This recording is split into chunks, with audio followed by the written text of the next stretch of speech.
Hello students, welcome to the third part of the video on radio frequency and transmission lines. The learning objective of this video is that a student should be able to use Smith chart to plot and find impedance, admittance, VSWR circle, reflection coefficient and return loss. So let us study Smith chart. Smith chart is developed around 1940 by a scientist called Philip Smith. Smith chart is used to plot, normalize impedance and reflection coefficient. It is very much convenient for a transmission line and for circuit calculations. It is also a useful tool for impedance matching circuit design. So these are the two different Smith charts which can be used. The first, this Smith chart is a impedance chart, or it is called as Z Smith chart, and this Smith chart is called as admittance chart, or it is also called as Y Smith chart. If you can see, they are the mirror images of each other, and if I superimpose both these charts, then I get the next type of Smith chart, which is called as YZ chart, wherein I have lines of Z Smith chart also and Y Smith chart also. So now the question is which Smith chart to use. So if you want to add impedances on the Smith chart, then we'll go for a Y Smith chart, Z Smith chart. If I want to add the admittances, then I'll be using a Y Smith chart. So in this video we are going to study how to plot impedance, how to draw VSWR circle, reflection coefficients, etc. on the Z Smith chart. So let us consider a Z Smith chart and let us understand what are these circles and lines and the markings on the Smith chart. So let us start with the outermost circle on the Smith chart. So this outermost circle on the Smith chart indicates the distance which we travel on the transmission line, and it is in the and this scale which is written here, it is in terms of lambda, that is in terms of wavelength. So if I start here if I start, this is the starting of the transmission line. If I start here, it is 0. If I move these lines from 0 and cover this half of the circle, then the distance traveled on the transmission line is corresponding to 0.25 lambda, that is lambda by 4 distances traveled if I travel half of the circle. If I complete the entire circle, then the distance traveled on transmission line will be 0.5 lambda, that is lambda by 2. So therefore a complete turn around the Smith chart corresponds to the length which is lambda by 2 on the transmission lines. Now let's consider a generator or a source which is connected to a load through a transmission line. ZS indicates the source impedance. So if I have to measure the distance on the transmission line, if I start from generator and go towards load, then or I can start from load and go towards generator in order to measure the distances on the transmission lines. So if I go towards generator, that is if I start from load and go towards generator, then I have to go in the clockwise direction in order to measure the distances. So I go from load to generator, and if I am starting from source and if I am going towards load, then I have to trace the Smith chart in the anti-clockwise direction so as to measure the distances on the transmission line. The values of VSWR, reflection coefficient, return loss, they are found out by these three lines at the bottom of the Smith chart, and we will see it how to measure in the later part of the video. Now let us see some lines and circles on the transmission line. So this straight line on the Smith chart indicates the real part of the impedance. We know that impedance has real part as well as the imagined part. So Z is equal to R plus J XL. So the real part of the impedance is seen on this straight line. Now this particular point, which is the center of the Smith chart, is called as a match point. Here the real part of the impedance is 1. Now on the Smith chart we are plotting the normalized impedance. So if the impedance is 50 ohm, normalized impedance will be dividing 50 ohms by Z0. Normally the value of Z0 is 50. So therefore 50 divided by 50, the real part of the impedance is equal to 1. So therefore R is equal to 1 is this point, and it is also called as a match point. So if I plot this circle which is passing through this match point, then this circle is called as normalized constant resistance circle. On this circle the real part of the impedance is always 1. So in this way we have all these circles which are passing through different points on the straight line. Okay, so they represents the constant resistance circle of that particular resistance value. Let's see these 2 points. So here I start from resistance R is equal to 0.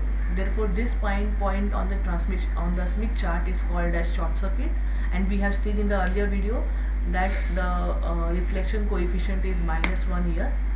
And this point, as I start from R is equal to 0, this point is R is equal to infinity, which is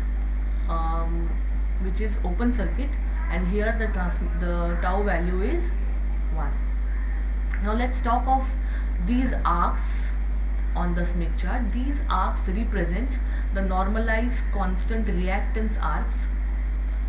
Now the reactance can be inductive or reactance can be capacitive. So if I am to plot the inductive reactance, then I am going to see the arcs on the upper half of the Smith chart, and if I am going to plot the capacitive reactances, then I am going to see it on the lower part of the Smith chart. So as we discussed earlier, I have these constant reactance circle passing through different constant resistance circles, which are passing through different constant resistance on this straight line.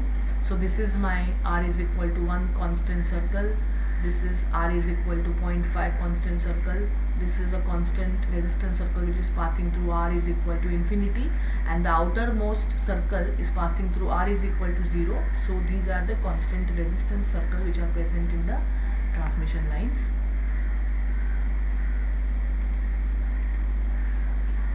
These are the constant reactance arcs which we have seen earlier. So therefore these are the arcs which represents the inductive reactances, and these are the arcs which represents the constant capacitive reactances. Now let us see how to plot the impedance. So when we are going to plot the impedance, as I said, we will be plotting the impedance, the normalized impedance on the Smith chart. So normalized impedance is find out by dividing by Z0 to the real as well as imaginary part of the impedance value. So let us assume that the normalized impedance after dividing by Z0 comes out to be 0.2 plus J 0.5.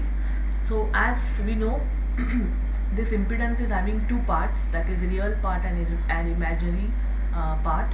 The real part is represented by this constant resistance circle, and imaginary part is represented by this constant reactance arcs. So intersection of these 2 lines is going to be a point which represents the normalized impedance.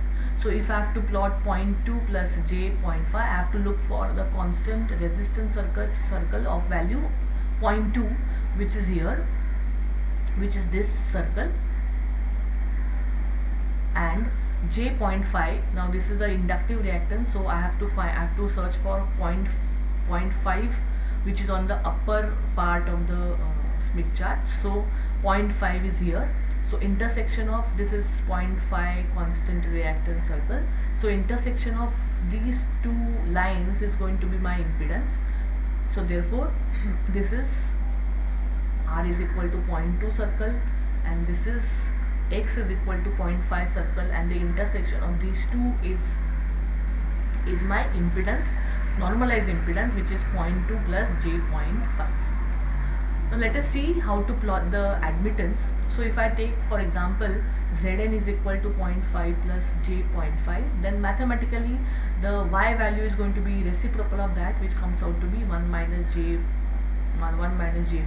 Now let's find it out from the Smith chart. So these are the steps.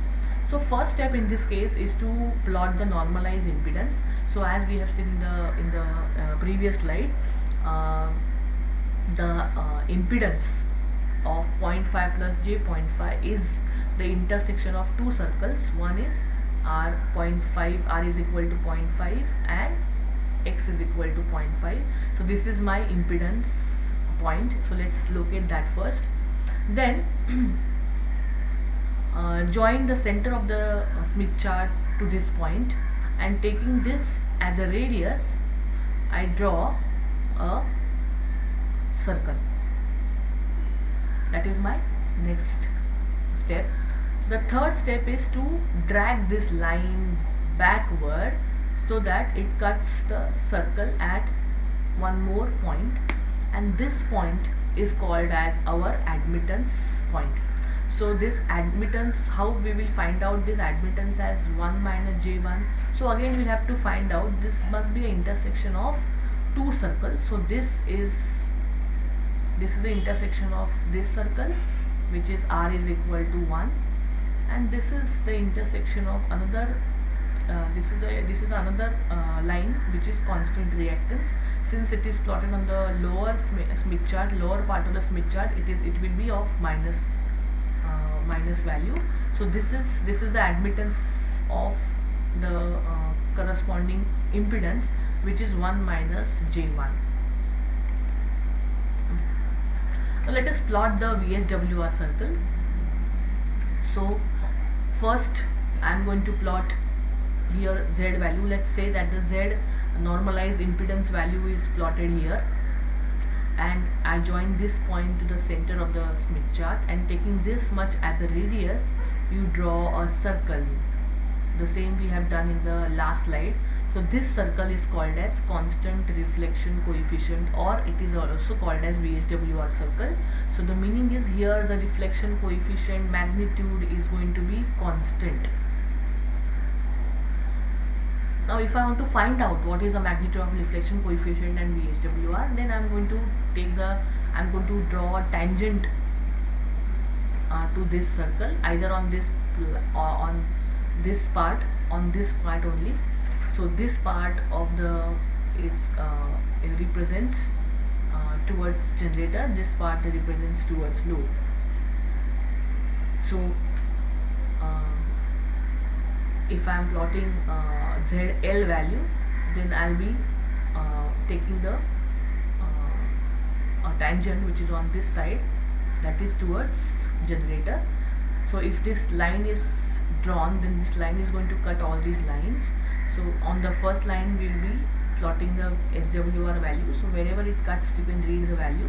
The second is for reflection coefficient, and then you have a the second is for return loss, and next you have a return reflection coefficient values, which can be read on these three lines.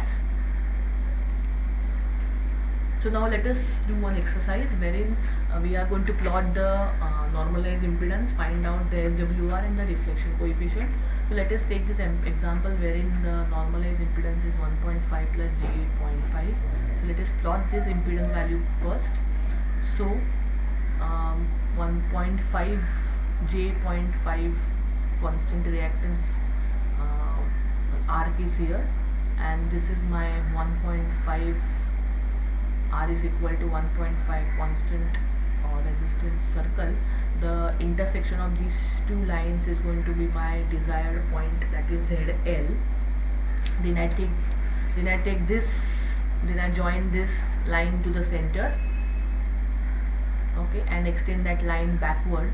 It will cut this line somewhere, and somewhere I have this 34 here. The angles, because reflection coefficient and impedance all are complex terms, so that in the polar form the phase angle which we get is found out by the angle values which are written here. So this is 30 and therefore this will be 34.